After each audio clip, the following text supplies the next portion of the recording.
اللہ اللہ اللہ اللہ كما قال علیہ الصلوۃ والسلام۔ آئیے دوستو بزرگوں، پہلے تو بہت ہی ادب اور احترام کے ساتھ بہت ہی مؤدبانہ گزارش آپ حضرات سے کر رہے کہ جو ساتھی ادھر ادھر چل رہے پھر رہے، آپ حضرات کا مقصد یہاں آنے کا جو ہوئے ایسے ٹہلنے سے گھومنے پھرنے سے نہیں ہوگا، اور مجمع کے اندر بھی ساتھی جیسے بیٹھے ہوئے پھیل کر، تو ان سے گزارش ہے کہ وہ مل مل کے بیٹھے، صحابہ کرام کی سنت ہے۔ اور آپ حضرات جو بچوں کا پروگرام دیکھ رہے ہیں، یہ اساتذہ کرام کی محنت ہے جو آپ حضرات کے سامنے پیش کی گئی ہے۔ اور آپ حضرات جماعت میں جاتے ہوں گے اللہ کے راستے کے اندر، کچھ چلے میں 4 مہینے میں عوام کے سامنے، وہ مسجد کے اندر کچھ ساتھی 50 ہوتے 100 ہوتے ہیں، کسی ساتھی کے جب اعلان ہو جاتا ہے نا، تو آپ کو پتہ ہے پسینہ آ جاتا ہے صرف ایک اعلان کرنے میں۔ وہ یہ کہنا ہوتا ہے خالی کہ بھائی نماز کے بعد انشاءاللہ دین کی بات ہوگی، اس کے بعد بھی بہت سارے الفاظ بھول جاتے، حالانکہ سمجھدار ہوتے۔ وہ یہ بچے چھوٹے چھوٹے معصوم بچے کیسی محنت کی ہوگی کہ بہترین فصیح اللسان اور اچھے انداز کے ساتھ اور اچھے الفاظ کے ساتھ اتنے مجمع کے اندر بغیر پسینہ آئے ہوئے آپ کو پوری بات بتا کے جا رہے ہیں۔ یہ اساتذہ کرام کی محنت کا نتیجہ ہے۔ کسی ساتھی کے ذمہ ہو جاتی بھائی آپ فضائل گشت کرو گے، بڑا مشکل ہوتا ہے، نہ جانے کہ پورے ایک چلے کے بعد بھی فضائل گشت شروع نہیں ہو پاتے ساتھیوں کے، اور تھوڑا سا بیان کرنا ہوتا ہے اس میں بھی حالت خراب ہو جاتی ہے۔ لیکن آپ چھوٹا سا بچہ انگلش کے اندر یا پھر اردو کے اندر، اپنی خود زبان نہیں ہے، وہ دوسری زبان یاد کر کے آپ حضرات کو سنایا جا رہا ہے، بہت بڑی بات ہے، بہت بڑی بات ہے۔ یہ آپ کا مستقبل ہے، قوم کا، ملت کا مستقبل ہے۔ بچے یہ مدرسوں کے اندر پڑھ رہے ہیں، مدرسوں کے اندر تعلیم حاصل کر رہے ہیں، ایک تو دین کا علم بھی حاصل کر رہے ہیں اور ساتھ میں ان کی تربیت بھی ہو رہی ہے۔ اگر یہ بچے مدرسوں کے اندر نہیں ہوتے تو باہر ہوتے۔ ظاہر سی بات ہے اگر کسی چیز کو آپ بنانے کی محنت چھوڑ دو تو بگڑ تو آٹومیٹک جائے گی وہ چیز۔ جب بنیں گے تو ایک تربیت ہوگی اور اس پہ محنت ہوگی، اور بگاڑنے کے لیے کوئی محنت نہیں۔ آپ تربیت سے ہٹا دیجئے، جو چیز ہے وہ آٹومیٹک بگڑ جائے گی۔ اگر یہ بچے مدرسوں میں نہ ہوتے، تعلیم حاصل اگر نہیں کرتے، تو ظاہر سی بات ہے کہ یہ باہر ہوتے تو بہت ساری عادتوں میں ملوث ہو جاتے، پھر ان کو چلے پہ 4 مہینے لے جانے کے سدھارنے کے لانا پڑتا۔ یہ اللہ کا احسان ہے کہ معصوم بچے آپ حضرات کے مدرسے کے اندر ہے اور اساتذہ کرام کی تربیت کے اندر ہے، اور یہ علم حاصل کر رہے ہیں، علم دین حاصل کر رہے ہیں، خود بھی دین پر چلیں گے، علم کے مطابق عمل کریں گے، اور عوام میں نکل کر علم کو لے کر عوام کے اوپر محنت کر کے ان کو دین پہ چلنے کی پوری توجہ دلوائیں گے، تاکہ خود کی زندگی بھی بہتر بنے اور ان کی محنت کے ذریعے سے عوام کی زندگی بھی بہتر بنے۔ آپ حضرات کی توجہ آپ کے علاقے کے اندر یا دوسرے علاقوں کے اندر مدارس ہوتے ہیں، آپ حضرات کی توجہ ہی مدرسوں کو ترقی پہ پہنچا سکتی ہے، اور آپ کی محبت ان اداروں پہ رکھنے کی وجہ سے ہی ادارے ترقی پہ پہنچیں گے۔ ہر اعتبار سے توجہ رکھنا ہے، کیا ہو رہا ہے کیا نہیں ہو رہا ہے، بلکہ بہت کچھ ناظمین محتمین حضرات ایسے ہوتے ہیں بیچارے، قرضہ ہوتا ہے مدرسے کے اوپر، بہت سارے حالات آ جاتے ہیں، کبھی غلہ نہیں ہوتا ہے، قرضہ ہو جاتا ہے، انتظام کرنے کے اعتبار سے کچھ رقم ختم ہو جاتی ہے، تو عوام کا بھی فرض یہ بنتا ہے کہ بھائی محتمین صاحب کو بٹھا کر یہ پوچھے، ناظم صاحب کو یہ بیٹھ کر یہ پوچھے بھائی کوئی چیز کی کمی تو نہیں ہے، آپ ہمیں تو 10 بچے 5 بچے یا 4 بچے گھر کے اندر پالنا بڑا مشکل ہوتا ہے، بہت ساری ضرورتیں ہوتی ہیں ان کی۔ مدرسے کے اندر یہ آپ کے 80 بچے 100 بچے 150 بچے مدرسوں کے اندر ہوتے ہیں، زیادہ بھی ہوتے ہیں، کئی تو 1000 بھی پہنچ جاتے ہیں۔ تو عوام کی بھی ذمہ داری کبھی محتمم صاحب کے پاس بیٹھ کر شفقت کے ساتھ، یہ ہمارے معاون ہیں، ہماری نسلوں کی تربیت کر رہے ہیں، ہماری نسلوں کو بنا رہے ہیں اور ہماری نسلوں کی پرورش کر رہے ہیں، ان کو تربیت دے رہے ہیں۔ ہماری ذمہ داری یہ ہوتی ہے، ایسا نہیں کہ ہمارے بچے رہیں گے مدرسے کے اندر تو ہی ہم خیر خواہی کا معاملہ کریں گے، ان سے جا کے پوچھیں گے، ایسا نہیں۔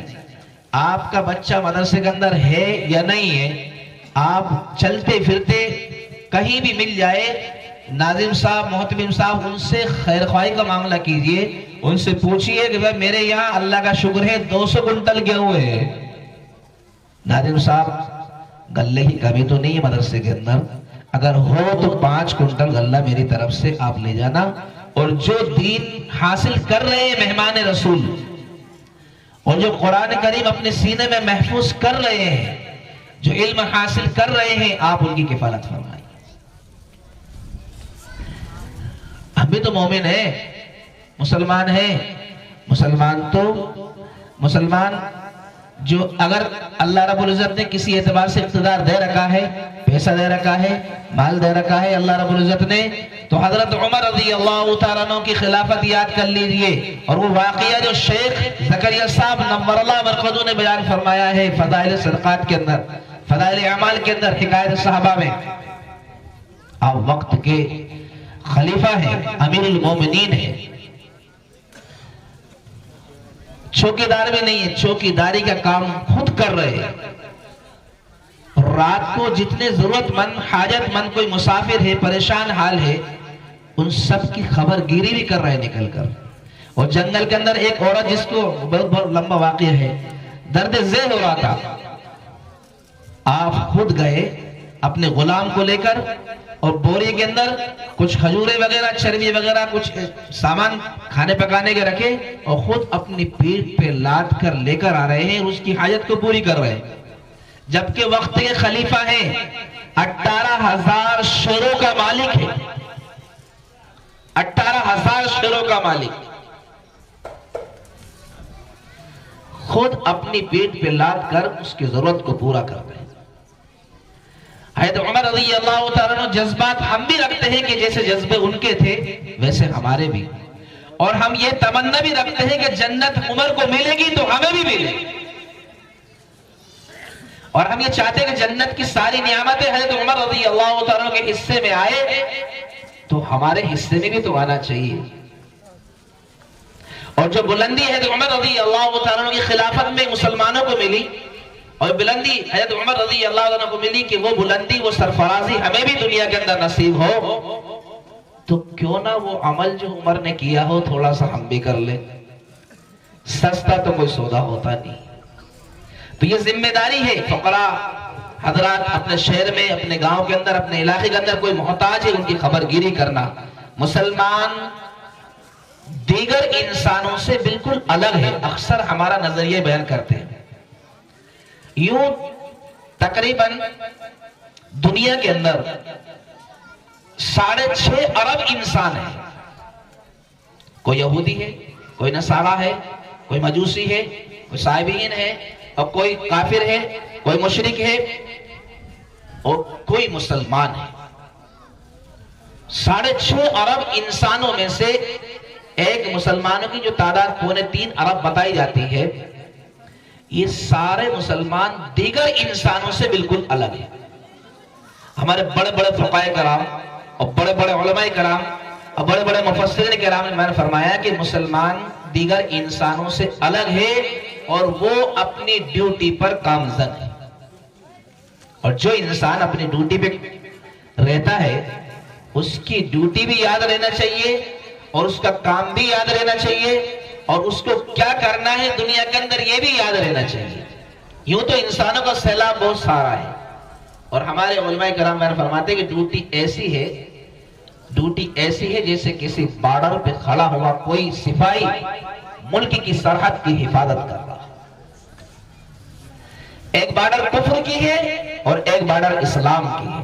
ہر مسلمان کھڑا ہوا اس بارڈر پر سپاہی کے معنی کہ میں اپنی قوم میں سے، اپنے مسلمان بھائیوں میں سے، اپنی ملت میں سے اور مسلمانوں میں سے کسی ایک کو بھی کفر کی بارڈر عبور نہیں کرنے دوں گا. یعنی میری طرف سے کوئی کفر کی طرف نہیں جائے گا. اور کوئی کافر اسلام کی معاشرے کو بگاڑنے کے لیے، اسلام کی سرحد کو ختم کرنے کے لیے کوئی کافر اسلام کی بارڈر میں نہیں آئے گا. ہر مومن کفر اور اسلام کی بارڈر پہ کھڑا ہوا ایک مستعد سپاہی کی طرح ہے. تو مطلب یہ ہے کہ دنیا کے اندر ہر مومن کی، ہر مسلمان کی ڈیوٹی طے ہے. اور مومن اور مسلمان کیسا ہوتا ہے؟ اللہ کے حبیب سرکار مدنی صلی اللہ علیہ وسلم نے اپنے تعلیم اخلاقی تعلیمات کے اعتبار سے سارا بیان فرمایا. آپ بیماروں کی عیادت کر رہے ہیں، آپ مصیبت زدہوں کی تسلی دے رہے ہیں. کوئی اگر پریشان کر رہا ہے اس کے بعد بھی اس کی عیادت کے لیے جا رہے ہیں. کوئی اگر مقروض ہے اس کے قرض کا انتظام کر رہا ہے. کوئی سائل اگر آ رہا ہے تو اس کی سوال کو پورا کرنے میں لگے ہوئے. صحابہ کرام کی زندگی اٹھا کے دیکھ لیجیے آپ، تو ان کی بھی زندگی بھی انسانیت کی خدمت کے اندر لگی ہوئی ہے. ان کی زندگی بھی انسانیت کی خدمت میں. اللہ کے حبیب سرکار صلی اللہ علیہ وسلم کی بھی پوری حیات طیبہ انسانیت کی خدمت میں لگی ہوئی ہے. کیونکہ ان کو پتا ہے دنیا کے اندر جب ہم انسانیت کی خدمت کریں گے اور انسانیت کے لحاظ رکھیں گے اور ان کی دکھ تکلیف کے اندر شریک ہوں گے، پھر یقینی بات ہے کہ پھر سمٹتی ہوئی دنیا اور دیگر قومیں سمٹ کر اسلام کے دائرے کے اندر آ جائے گی. تو ہمارا ہر مومن بندہ سرحد پہ کھڑا ہوا ایک سپاہی کے مانند ہے. ہمارے ذمہ ڈیوٹی یہ ہے. عبادت الگ چیز ہے، وہ تو اس سے خالی نہیں ہو سکتے. ہم لوگ عبادت سے خالی نہیں. مومن کے لیے نماز ہے، زکوٰۃ دینا ہے، حج کرنا ہے، دیگر اور بھی اعمال ہے، تلاوت کرنا ہے. یہ کمپلسری ہے ہر مومن کے لیے. ایسا نہیں کہ اس کے لیے کسی کو ابارا جائے. علماء کرام فرماتے ہیں اس کے لیے کہاں ابارا جائے. ارے بھائی یہ بتائیے کوئی آدمی آپ کو پانی پینے کے لیے ابارے گا؟ چلیے پانی پی لیجیے صاحب، آپ کو پیاس لگ رہی ہوگی. کوئی کھانا کھانے کے لیے ابارے گا آپ کو؟ کوئی کہے یا نہ کہے پانی خود پی لے گا. کوئی کہے یا نہ کہے کھانا خود کھا لے گا، کیونکہ یہ اس کے لیے کمپلسری ہے. کوئی اگر آپ کو ترغیب دیتا ہے صاحب آپ پیشاب کر لیجیے، آپ بیت الخلا کر لیجیے، کوئی کہتا ہے آپ سے؟ کوئی کہے یا نہ کہے یہ تو مجھے کرنا ہے، میرے لیے کمپلسری ہے، تو بہت ضروری ہے. اسی طریقے سے نماز اور دیگر اسلامی افعال، اسی طریقے سے زکوٰۃ، حج، روزہ، صدقہ، روزمرہ کی تلاوت، یہ کمپلسری ہے مومن کو باحیثیت مومن بن کے رہنے کے لیے. یہ روزمرہ کے افعال ہیں، اس کے لیے ابارنے کی ضرورت نہیں ہے. ہم ترغیب دے، دیگر اور بھی علماء کرام ترغیب دے یا نہ دے، اگر آپ نے نماز نہیں پڑھی ہے تو آخرت کے اندر مواخذہ ہوگا. یہ دلیل نہیں چلے گی صاحب علماء کرام ہمیں ہمارے بستی میں گاؤں میں سمجھانے والے نہیں آئے تھے اس لیے نماز ہم نے نہیں پڑھی ہے. جاوید بھائی وکیل صاحب، آشٹا والوں سے گزارش ہے کہ اسٹیج پر تشریف لے کر آ جائیں. تو مومن کے لیے ذمہ داری ہے جی دوستو بزرگوں، اور اس ذمہ داری کو دنیا کے اندر پوری کرنے کے لیے اللہ رب العزت نے ہمیں بھیجا ہے، اور ہم یہاں اپنی محنت کے اندر لگے ہوئے ہیں. اور ہماری ذمہ داری یہ ہے کہ اپنے علاقوں کے اندر، اپنی بستیوں کے اندر، اپنے اگر مسجدیں ہیں تو مسجدوں کے اندر مسجد کے جو ملازمین ہیں ان کی خیر خواہی، مسجدوں کے اندر جائیے، آپ مسجد کے صدر صاحب سے ملیے، وہاں کے مؤذن صاحب سے ملیے، آپ وہاں کے امام صاحب سے ملیے. کبھی خیر خواہی کے طور پر آپ ان سے یہ پوچھیں امام صاحب گھر پہ غلہ ہے یا نہیں. بچوں کی شادی کا مسئلہ ہے، تمہارے یہاں بھی بچے ہو، اگر ضرورت ہو میں لوگوں کو قرضہ دیتا ہوں، امام صاحب اگر قرضے کی ضرورت ہو تو میں اپنی طرف سے قرضہ دے سکتا ہوں. اور ویسے قرضے کی ضرورت کیا امام صاحب کے لیے، جس کے پیچھے ہم نے 20 سال نماز پڑھی ہو یا 10 سال نماز پڑھی ہو، اس کو قرضہ دیں گے؟ شرم کی بات نہیں ہے. خود پٹیل ہیں، بہت بڑے چودھری ہیں، بیٹے کی شادی کرنے کے اندر 10 لاکھ روپے لگا رہے ہیں اور امام صاحب کو قرضہ دیں گے؟ شرم کی بات نہیں ہے. میں اپنا بتا رہا ہوں، اپنے خود امام صاحب ہیں، ہمارے صدر صاحب بھی یہی بیٹے ہیں، سیکرٹری صاحب بھی یہی بیٹے ہیں. ایک صاحب مجھ سے کہنے لگے آپ خیر خواہی کی بات، مومن کے جو کام ہے. میرے پاس ایک موٹر سائیکل تھی ہلکی سی، میں نے یار اس کو بیچ کے اچھی گاڑی لینا ہے. تو ایک صاحب آئے میرے پاس، ہم بے باک ادھر آشتے کے اندر لوگوں سے کوئی بھی بات شیئر کر لیتے ہیں. کہ لگے میں نے سنا امام صاحب آپ اپنی موٹر سائیکل بیچ رہے. میں نے صاحب ہاں آپ کو خبر ملی ہے بیچ رہے، مگر آپ کا یہ سوال کرنا مومن کی غیرت سے خلاف ہے. مجھ سے سوال کرنا گاڑی بیچ رہے. کیوں یار؟ حالانکہ وہ خود پیسہ والے تھے، اگر اس کو تولا جائے تو کروڑوں میں نکلے گا. مجھ سے کہہ رہا تھا کہ نا آپ مجھ سے آگے سوال کرتے کہ مولانا امام صاحب میرے پاس ایک نئی گاڑی رکھی ہے فریش، آپ یہ گاڑی لے لیجیے اور یہ پرانی گاڑی مجھے. مقتدی ہونے کا والا جواب ہے یہ. اگر آپ واقعی مقتدی ہو کسی امام صاحب کے، اس کا جواب ہے. یہ کون سی بات ہے، بیچارے ٹوٹی پھوٹی گاڑی امام صاحب کے پاس ہے، اس کو بھی خرید لو، پیدل چلے تو اچھا ہے. یہ کوئی عقل مندی کی بات ہے؟ جس کے پیچھے ہم نے 10 سال نماز پڑھی ہو، اس سے یہ کہے امام صاحب یہ جو پرانی گاڑی ہے یہ بھی مجھے دے دو. عقل مندی کی بات ہے. کیا ہمیت، کیا مومن ہونے کا یہی ثبوت دے رہے ہیں آپ؟ کسی امام کے مقتدی ہونے کا یہی ثبوت دے رہے ہیں آپ تو اس سے پرانی گاڑی بھی خرید لو. آپ کا فرض یہ بنتا ہے کہ امام صاحب میں بہت دن سے دیکھ رہا ہوں آپ کے پاس، 4 سال سے 5 سال سے یہ پرانی گاڑی ہی آپ سدھار کے پریشان ہے. مکینک بھی پریشان، تم بھی پریشان ہو. امام صاحب میرے پاس یہاں نئی گاڑی رکھی ہوئی، آپ یہ لے لیجئے، یہ پرانی مجھے دیجئے، میرے حوالے کر دیجئے، ساری پریشانی میرے حوالے. اپنے علاقے کے اندر، اپنی مسجد کے اندر امام صاحب کے پاس جائیے، قرضہ نہ دیتے ہوئے آپ اس کی امداد کی بات کریے. آپ مؤذن صاحب ہیں، مؤذن صاحب کی بھی خیر خواہی کیجئے. اگر غلہ نہیں ہے، اب پھر یہ ایک بات ہو رہی، ساری ذمہ داری ہم مسجدوں کے صدروں کے کھانے پہ ڈال دیتے. صدر صاحب کوئی اپنی خود کھیتی لگائیں گے اس کے اندر؟ آپ اپنے بستی کے اندر صدر صاحب کے پاس، سیکرٹری صاحب کے پاس جائیے، صدر صاحب مسجد کے اندر کیا ضرورت ہے، امام صاحب کی تنخواہ ہو رہی ہے نہیں ہو رہی ہے، یا پھر مسجد کے تعمیری کام اور کوئی چل رہا ہے تو امام صاحب آپ ہمیں بتائیے، یا میں اس کا میں خود کروا دوں گا. باتھ روم بننا ہے، چھت ڈلنا ہے، یہ سارے کام میں خود کروا دوں گا. میں مومن ہوں، مسلمان ہوں، اس مسجد کا نمازی ہوں اور اس مسجد کا میں ایک فرد ہوں، میری بھی ذمہ داری بنتی ہے. سارے الزام تمہارے اوپر نہیں ہے. ایسا نہیں کہ امام صاحب نکل جاؤ بستی کے اندر چندہ کرو، ہم سے بات مت کرنا. یہ مومن کے کام ہے، مومن کے کام ہے. مومن کو اپنے کام سمجھنا پڑیں گے. مومن اس وقت میں اپنے کاموں سے دور ہے، اس وجہ سے دنیا کے اندر سارے حالات آئے ہوئے ہیں. اللہ نے ہمیں مال دیا تھا، بے شک ہم حج کرتے، بے شک ہم زکوٰۃ دیتے، اور بے شک ہم قربانی کرتے، خوب ولیمہ کرتے. لیکن اسی مال کے ذریعے سے اگر ہم چاہتے تو اسلام کے وفادار بھی بن سکتے تھے. اسلام میں وفاداری سمجھتے ہو؟ اسلام نے ہمیں بہت کچھ دیا ہے، اور وہ دیا ہے جو دیگر قوموں کو نہیں ملا. تو ہماری بھی ذمہ داری بنتی ہے کہ ہم اسلام کے وفادار بن کے رہیں. اسلام نے ہمیں کہہ دیا بقرہ کھاؤ، آپ مرغی بھی کھا لو. اسلام نے دیا نا، اس لیے کھا رہا آپ بھینس بھی کھا لو، اور آپ اور بھی دیگر جو پرندے نا اڑنے والے ان کو بھی کھا لو. اسلام نے منع کر دیا کوا مت کھانا، نہیں. اور اسلام نے منع کر دیا آپ خنزیر استعمال نہیں کر سکتے، کتا استعمال نہیں کر سکتے. اسلام نے منع کرا نا.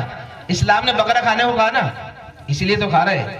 یہ اسلام کا ہمارے اوپر بہت بڑا احسان ہے، دیگر قوموں کو نہیں ملا ہے تو بیچارے دال روٹی سے کام چلا رہے. یہ ہم پہ اسلام کا احسان ہے. اسلام نے ہمیں تعلیم دی ہے کہ ایک اپنے خالق اور مالک کے سامنے تمہیں سجدہ ریزہ ہوگا. اسلام کا درس ہے آپ ایک کے علاوہ کسی دوسرے کے سامنے اپنی پیشانی نہیں ڈال سکتے. وہی تمہارا خالق ہے، وہی مالک ہے. اسلام نے دیگر حلال کردہ چیزیں آپ کو بیان کر دی، اسلام نے دیا ہے، سب کچھ ہمیں اسلام نے دیا ہے. اسلام نے آپ کو بیت اللہ بلا لیا حج کرنے کے لیے. اسلام نے آپ کو روزہ رکھ لیا صحت کے لیے رکھوا دیا. اور آپ اسلام نے آپ کو حکم دے دیا آپ زکوٰۃ دیجئے تاکہ محتاجوں کی، غربا اور مساکین کی امداد ہو. بھائی ہمارا بھی کوئی بنتا نہیں کہ اسلام کو ہم کچھ دیں. بھائی بنتا کہ نہیں بنتا؟ اسلام کا ہمارے لیے یہ بنتا ہے کہ ہم جب تک دنیا کے اندر رہیں اسلام کے وفادار بن کے رہیں. اسلام کی وفاداری یہ نہیں ہے صرف نماز پڑھ لینا، یہ تو اسلام کا حکم ہے. اسلام کی وفاداری یہ نہیں ہے حج کر لینا. اسلام کی وفاداری یہ نہیں ہے کہ روزہ رکھ لینا. اسلام کی وفاداری ہے کہ جتنے عبادت کے علاوہ دوسرا جو رکن ہے اسلام کا اخلاقیات کا، وہ سارے اخلاق اپنے اسلام کے مطابق بنانا ہے. یہ اسلام کے ساتھ وفاداری ہے. اور عبادات کے بارے میں اکثر و بیشتر ہم ایک بیان فرماتے ہیں کہ حضرت امام احمد بن حنبل رحمۃ اللہ علیہ بہت بڑے اللہ والے حاکم حدیث جن کو کہتے ہیں، مطلب یہ ہے کہ جتنی اللہ کے رسول سرکار صلی اللہ علیہ وسلم کی حدیثیں ہیں آپ کو سندن اور متنن حفظ یاد تھی. بیان فرماتے میں نے جب اسلام کا مطالعہ کیا، میں نے جب اسلام کو پڑھا تو مجھے 25% یعنی 25% جو اسلام ہے وہ صرف عبادت کا ہے. اس کے علاوہ 75% جو اسلام ہے وہ اخلاقیات کا ہے. اخلاقیات کا ہے. اور امت اس وقت میں 25% اسلام کو بھی پورا نہیں کر پا رہی. اچھا چلیے اگر آپ نے 25% اسلام اگر مکمل کر لیا تو چھوٹ کتنا گیا یہ بتائیے، کتنا چھوٹا؟ تو 25 زیادہ ہوتے ہیں یا 75 زیادہ ہوتے ہیں؟ 75 تو چھوٹ گیا اور 25 پہ اگر عمل ہو گیا تو ایک حدیث کا مفہوم ہے کہ اتنے اعمال لے کے مومن جائے گا کہ اگر وہ اعمال کسی پہاڑ پر رکھ دیا جائے، اس اعمال میں اس کے روزے بھی ہوں گے، اس کے اعمال میں اس کی نمازیں بھی ہوں گی، اس کے اعمال میں اس کے صدقات بھی ہوں گے، اس کے اعمال میں حج بھی ہوں گے، اس کی تلاوتیں بھی ہوں گی، اس کے تسبیحات بھی ہوں گی. اتنے اعمال اگر کسی پہاڑ پر رکھ دیے جائے تو پہاڑ اعمالوں کے وزن سے دب جائے. لیکن اتنے اعمال کے باوجود بھی آخرت کے اندر مطالبین کی وجہ سے پھکڑ کھڑا ہوا نظر آئے گا. یعنی اس کے پاس کچھ بھی نہیں ہوگا. یہ کب ہوگا؟ جب اخلاق والی زندگی مومن کی خراب ہو. تو اخلاق اسلام کے مطابق اخلاق والا جو اسلام ہے، جو دین ہے، وہ 75% ہے. اگر وہ بگڑ گیا، اور اس وقت میں یہ دوستو بزرگوں معاشرے جو آدم کے اصلاحی معاشرے کے تعلق سے جو باتیں ہوتی ہے کیوں بیان کی جا رہی ہے، اور اصلاحی معاشرے کے تعلق سے کیوں باتیں کی جاتی ہیں، جلسے ہوتے ہیں، جلوس ہوتے ہیں، اور ہر جگہ خطبہ حضرات بھی مساجد کے اندر بیان کرتے ہیں. جمعے کے اندر کس لیے کرتے ہیں؟ کہ امت کے اندر اصلاح ہو جائے، امت کے معاشرے کی اصلاح ہو جائے. اس کی وجہ یہی ہے کہ اخلاق والا جو دین ہے وہ کمزور پڑتا ہوا نظر آ رہا ہے. مسجد کے اندر تو ہم بایزید بستانوی رحمت اللہ علیہ کی طرح ہوتے ہیں، لیکن جیسے مسجد سے باہر نکلتے تو یزید بن جاتے ہیں. یہ کون سا اسلام؟ مسجد کے اندر بایزید اور مسجد سے باہر نکلے تو یزید. کسی کی زبان دبا لی، کسی کا پلاٹ ہڑپ لیا، کسی کو گالی دے دی، اور کہیں پہ تولنے چلے گئے تو کم تول رہے، لینا ہے تو زیادہ تول کے لے رہے، جھوٹ بول کے سامان بیچا جا رہا ہے، گلے کے اندر ملاوٹ کر کے بیچا جا رہا ہے. گالیوں کی بوچھار گھر کے اندر بیوی کو بھی، گھر کے اندر بچوں کو بھی، اور گھر کے رشتہ داروں کو بھی، عزیز اقارب کو بھی، اور ایسی پیٹرن والی گالیاں دیتے لوگ. ایسا لگتا ہے جیسے کہ گالیوں کا ڈپلوما کیا ہوا ان لوگوں نے. خاص طور پر ہمارے بھوپال ایریا جو ہے نا، اتنا زبردست طریقے سے گالیوں کو پیٹرن طریقے سے گالی دیتے ہیں، ایسا لگتا ہے کہ انہوں نے کسی کالج کے اندر، کسی یونیورسٹی کے اندر یہ گالیاں سیکھ کر آیا۔ گالی گلوچ کرنا گناہ کبیرہ ہے۔ اکثر ساتھی پوچھتے ہیں کہ وہ گناہ کہاں ہے، جو کون سے ہیں جو بغیر توبہ کے معاف نہیں ہوتے؟ یہی ہے وہ گناہ۔ ایک حدیث کے اندر ہے کہ جب امت کے اندر، جب لوگوں کے درمیان میں شب و شتم ہونے لگے گی، گالیاں دینے لگے گی امت، تو اللہ رب العزت کی نظر سے اتر جائے۔ اور جب اللہ رب العزت کی کوئی قوم، کوئی بھی انسان جب اللہ رب العزت کی نظر سے اتر جاتے ہیں تو پھر دنیا کی دیگر قومیں ان کو عزت کی نظر سے نہیں دیکھتی۔ تو مسجد کے اندر بایزید اور مسجد سے باہر نکل کر کارنامہ یزید ایسا نہ ہو۔ دکان پہ بیٹھے ہیں، کم نہ تولا جائے۔ یہ اسلام کے ساتھ وفاداری بتا رہے ہیں۔ جب اسلام نے ہمیں سب کچھ دیا ہے تو ہماری ذمہ داری بھی کہ ہم اسلام کے ساتھ وفاداری کا معاملہ کریں۔ اسلام کے ساتھ وفاداری، آپ کے پڑوس کے اندر کوئی غریب ہے، آپ کا پڑوسی ہے، چاہے وہ مسلمان ہو یا غیر مسلم بھائی ہو، کوئی بھی ہو، پڑوسی کا حق آپ کو ادا کرنا ہوگا۔ اچھا، ہمارے سمجھتے گھر کا پڑوسی ہی مراد ہے، شاید اس سے دکان کا پڑوسی بھی مراد ہے، اور اس سے کھیت کا پڑوسی بھی مراد ہے۔ اپنی زمین میں تو تار لگوا لیے اور جتنے جانور آئے پڑوسی کے کھیت کے اندر ڈال دیے۔ بھائی ہم نے گناہ نہیں کرا صاحب، تار ہماری زمین میں تھے، جانور آئے تھے، پڑوسی کے کھیت میں چر رہے تھے، ہمیں کیا مطلب ہے؟ یہ انسانیت والا عمل نہیں ہے جی دوستو، انسانیت والا عمل نہیں ہے۔ بے شک آپ اپنے کھیت کی بھی حفاظت کیجئے۔ اگر جانور آ گئے ہیں آپ کے پڑوسی میں، اگر آپ کا پڑوسی جو کھیت کا پڑوسی ہے تو آپ کی ذمہ داری، اگر آپ وہاں حاضر ہیں تو آپ کی ذمہ داری ہے کہ اس کے کھیت کی بھی حفاظت کیجئے۔ دو چیزیں ہیں، ایک تو پڑوسی کا حق ہے، پڑوسی کا حق، پڑوسی کے حقوق آپ کو ادا کرنا ہے، دو چیزیں پڑوسی کے تعلق سے۔ اور ایک یہ ہے کہ پڑوسی کی طرف سے اگر کوئی پریشانی آپ کو آ رہی ہے، وہ بد زبان ہے، بد اخلاق ہے، بد کردار ہے، گالیاں دیتا ہے، پریشان کرتا ہے، جانوروں سے اپنے کھیت چروا دیتا ہے، اس کی ایذاؤں کو، اس کی شرارتوں کو برداشت کرنا بھی یہ اس کا حق ہے، اس کا حق ہے۔ اگر اب اس نے گالی دی اور آپ نے گالی کے جواب میں گالی دے دی، آپ نے اس کے حق کو مارا ہے، آپ نے اس کے حق پہ دبایا ہے، وہ اس کا کردار ہے، آپ اپنا کردار نبھائیے۔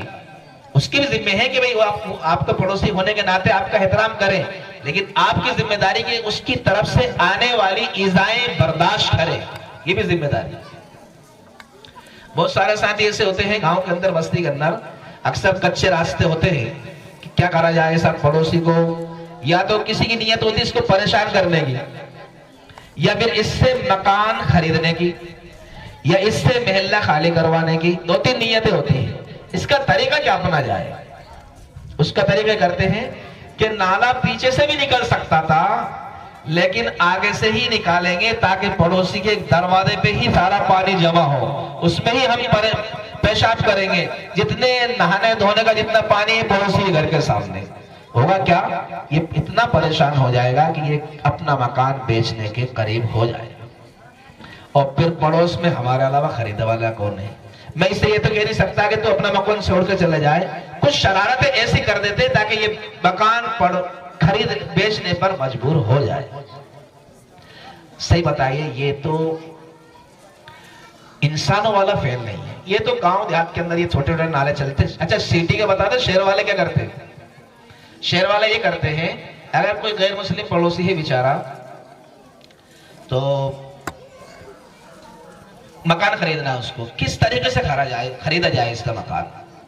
ایک کام کرا جائے، آج پائے بنائیں گے انشاءاللہ، نہیں آئی دوست، دو بات یاد رکھنا، ایک تو اہل اسلام ہے ہم، اسلام نے ہمیں بہت کچھ دیا ہے اور اتنا دیا ہے کہ دنیا میں بھی مزے ہیں اور آخرت میں بھی مزے ہیں، اسلام نے دیا ہے، تو ہماری ذمہ داری ہے کہ ہم اسلام کے وفادار بن کے رہیں، اس لیے کہہ رہے ہیں۔ تو آج پائے بنائیں گے سب، اور جتنے بھی اس میں ہڈے نلے ہوں گے وہ سارے پڑوسی کے دروازے کے سامنے ہوں گے. تو اس ٹھنڈ میں تو وہ خالی کرے گا نہیں مکان، انشاءاللہ گرمی میں بیچنے کا سارا انتظام کر لے گا. مکان بیچنا ہے کیونکہ سارے ہڈے ہمارے گھر کے سامنے ہی. ہم تو کھاتے نہیں ہیں، مسلمان کھاتے ہیں. اصلاحی معاشرہ کے تعلق سے ہی دوستو بزرگ ایسا ہوتا ہوا دکھائی دیا ہے. یا کوئی ایسا اچھا ایک چیز اور ہے، بیچارے غیر مسلم کچھ ٹوٹکی وغیرہ سے بہت ڈرتے ہیں، یا کمزور عقیدے والے ہوتے ہیں نا، ہمارے بھی وہ لوگ بہت ڈرتے ہیں. ایک کیا کرا جائے صاحب، اس سے مکان بچوانا ہے اور ہمیں خریدنا ہے، خالی کروانا ہے، اس سے ہمیں مکان بڑا کرنا ہے نا. روزانہ ایک مرچی ہری والی اور ایک نیبو، اس میں کچھ سوئی وغیرہ چبو دینا اور اس کے گھر کے سامنے ڈال دینا. کرا کچھ نہیں ہے، صرف ڈرانا ہے. اس کو مہینے 6 مہینے میں یا پھر 1 سال میں مکان خالی کروانا ہے. سارے ذرائع سارے حربے ہم استعمال کریں گے. ٹھیک ہے، یہ طریقے اپناتے ہیں نا لوگ، آپ حضرات نہیں اپنائیں گے انشاءاللہ. آج کے بعد ہم یہاں کچھ لینے کے لیے آئے ہیں. تو پڑوسی کا حق ہے. اللہ کے حبیب سرکار صلی اللہ علیہ وسلم نے فرمایا اگر تمہیں مکان بنانا ہے تو اپنے پڑوسی سے اجازت لے لیجئے کہ میں تمہارے مکان سے اوپر اپنے مکان کی دیوار کر رہا ہوں. یار اجازت دے دیجئے، کہیں ایسا نہ ہو کہ میرے مکان بنانے سے تمہارے یہاں جو ٹھنڈی ہوائیں آتی ہے تمہارے گھر کے اندر رک تو نہیں جائے گی. اجازت لے لیجئے. پڑوسی کا حق ہے. اللہ کے حبیب سرکار صلی اللہ علیہ وسلم نے فرمایا وہ مسلمان نہیں ہے، وہ مومن نہیں ہے جس کی ایذاؤں سے، اس کی شرارتوں سے اس کا پڑوسی پریشان.